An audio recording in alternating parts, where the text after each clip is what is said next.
look at the basic market structure over here, we're just going to be dissecting this and analyzing that we have a structural low down here and we have a structural high over here. This is our 4-hour dealing range. And that's the second thing we look for, right? So the second thing we look for is the dealing range, right? I'll just write DRT or dealing range theory, right? Very, very basic. We're just projecting a Fibonacci to from the swing low up to the swing high. And now we have our 50% level over here. Anything below is a discount. Anything above is a premium. So now we're looking at PD arrays, right? PD arrays are very important, right? Because you're going to understand PD arrays.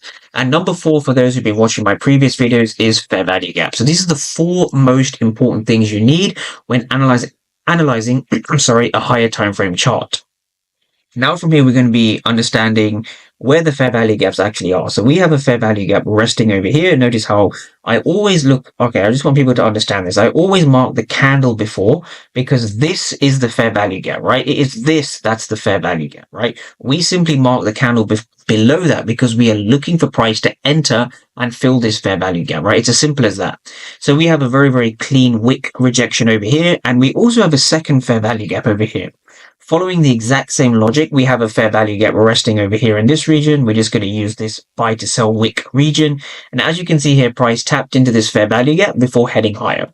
So when it comes to a higher time frame bias, right, if we check off our overall checklist, right, I call it like a checklist or order flow list. So we have a bullish structure. We're inside of a discount, right? We're inside of a discount with our dealing range and we're tapping off a fair value gap here. And we previously tapped off a fair value gap. So we know that